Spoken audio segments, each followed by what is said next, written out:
आपने कहा ना भी, तो मिश्रा जी से हिंदू क्यों नाराज होते हैं, तो बताइए। ये क्या है, पता नहीं क्यों ये लोग समझते हैं कि हिंदू, मैं अगर हिंदू और सनातन की उनसे परिभाषा पूछ लूं जो हमको ट्रोल करते हैं, तो वो शायद नहीं बता पाएंगे। वो शायद नहीं बता पाएंगे। अभी मैं दिल्ली गया था तो मुझसे मुलाकात हुई फिरोज खान उर्फ अर्जुन, जिन्होंने महाभारत में अर्जुन का रोल अदा किया है। हम लोग बैठे हुए थे तो, और कई लोग 6-7 लोग बैठे हुए थे, उनमें कुछ हिंदू थे कुछ मुसलमान थे। तो एक साहब उसमें से हिंदू मुसलमान जैसा आपने कहा ये कर रहे थे, तो अर्जुन बैठे हुए थे। तो फिरोज खान ने कहा कि मिश्रा जी इनको रोकिए। हमने कहा क्यों, क्या हो गया? मैं मोबाइल देख रहा था। तो उन्होंने कहा बताइए हिंदू मुसलमान किए जा रहे हैं ये? अरे हिंदुस्तानी पहले बनिए, पहले हिंदुस्तानी बनिए। जिस दिन आप हिंदुस्तानी बन जाएंगे ये हिंदू मुसलमान का भेद मिट जाएगा, पहली बात। दूसरी बात, उन्होंने कही कि मैं मुसलमान हूं, मुसलमान कुल में पैदा हुआ हूं, लेकिन यहां जितने हिंदू मुसलमान बैठे हुए हैं 6-7 लोग थे, उन्होंने चैलेंज किया, कहा कि आप बताइए महाभारत के कितने श्लोक संस्कृत में आपको याद है? कोई नहीं सुना पाया। मैंने कहा मैं तो नहीं सुना पाऊंगा। और उन्होंने महाभारत के श्लोक मुझे सुनाए, कई उन्होंने डायलॉग सुनाए महाभारत के।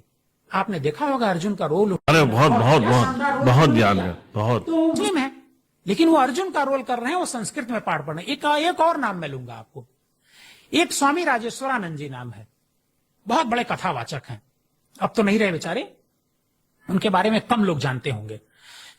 अब मैं करीब 7-8 महीने पहले मैं जया किशोरी जी का एक इंटरव्यू यूट्यूब पे देख रहा था, तो जो पॉडकास्टर थे उन्होंने पूछा कि ये बताइए कि आप सबसे अच्छा कथावाचक किसको मानती हैं? तो जया किशोरी जी ने कहा कि स्वामी राजेश्वरानंद जी।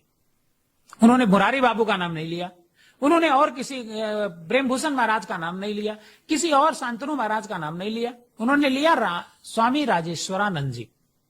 बागेश्वर का भी नाम नहीं लिया। आप जानते हैं राजेश्वरानंद जी के बारे में? राजेश्वरानंद जी जन्म से मुसलमान थे, वो मुस्लिम घर में पैदा हुए, और जब बड़े हुए पढ़ने जाने लगे तो उनको भजन का शौक था, भजन गाते थे। वो भजन गाते हुए उनकी मुलाकात एक मंदिर में एक गुरु से होती है, दोनों के बीच बातचीत होती है, और भजन इतना अच्छा वो गाते थे कि पूछिए नहीं।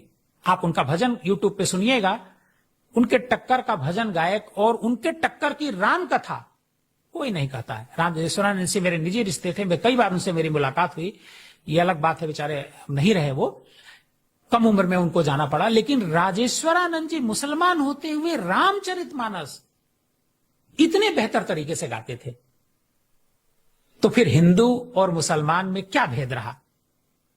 मुझे तो नहीं लग रहा।